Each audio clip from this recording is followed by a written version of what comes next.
Ron DeSantis was a Republican candidate for the primaries and has been the current governor of the state of Florida since 2018. Despite Florida being the third largest state in the United States, in terms of population, DeSantis's annual governor salary of $141,400 doesn't even rank in the top 10 in the country.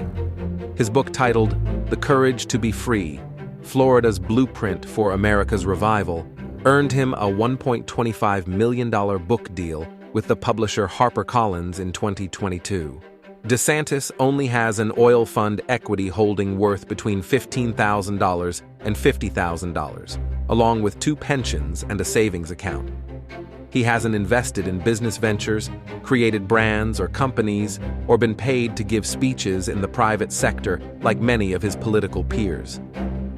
He sold his 2 properties for $735,000 in 2018 when he became governor. DeSantis hasn't purchased another property. In fact, he simply resides in the Florida governor's mansion. According to Forbes, his net worth increased from $320,000 to $1.5 million in 2023. He still owed $20,000 in student loans back in 2021. So yeah, Ron DeSantis has a very simple financial situation.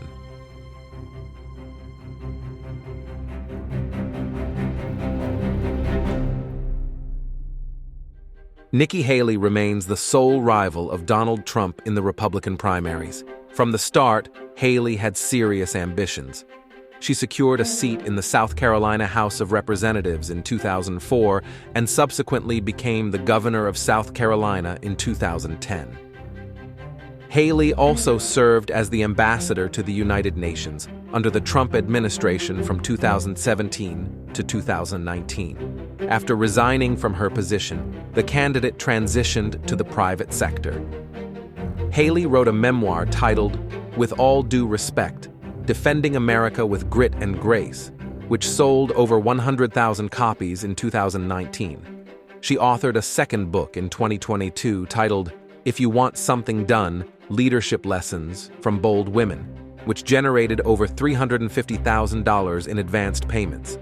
In addition to her writing endeavors, the candidate provided consulting services, bringing in an additional $700,000. Furthermore, she assumed the role of director at Boeing in 2019, with a salary of $300,000 in cash and stock.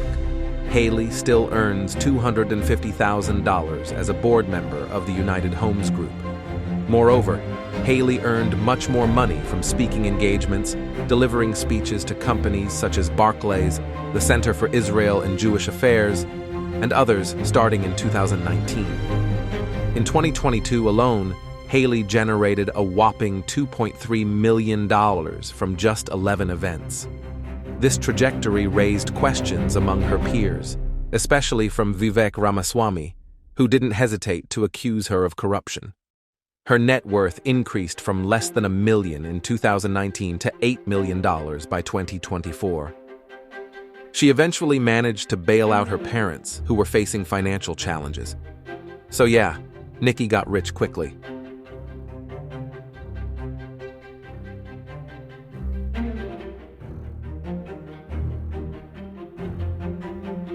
Vivek Ramaswamy was also a candidate in the Republican primaries. He invested well in himself and biotech. He studied at Harvard in biology. He demonstrated his entrepreneurial skills by co-founding StudentBusiness.com, a company that assists student founders in pitching their business ideas to investors. The company was sold for an undisclosed amount in 2009. Ramaswamy then specialized in pharmaceutical investments at QVT, a hedge fund company. He made $7 million and became a partner by the age of 28. He left the company at the age of 29. The Republican candidate founded Roivant Sciences and its spin-off Axovant, a pharmaceutical company valued at $2.2 billion when it went public in 2018. He invested $5 million in a promising Alzheimer's drug called Intipirdine. He made over $38 million that same year. In 2020, he earned another $176 million. Unfortunately, Intipirdine didn't pass the clinical tests 2 years later, causing the value of Axovant to plummet to $30 million. The company has since been rebranded as CO Gene Therapies since 2020. However, the biotech tycoon still had other assets. The Japanese pharma company Sumitomo Dynapone bought 5 of his drugs for $3 billion and acquired a 10% stake in Roivant.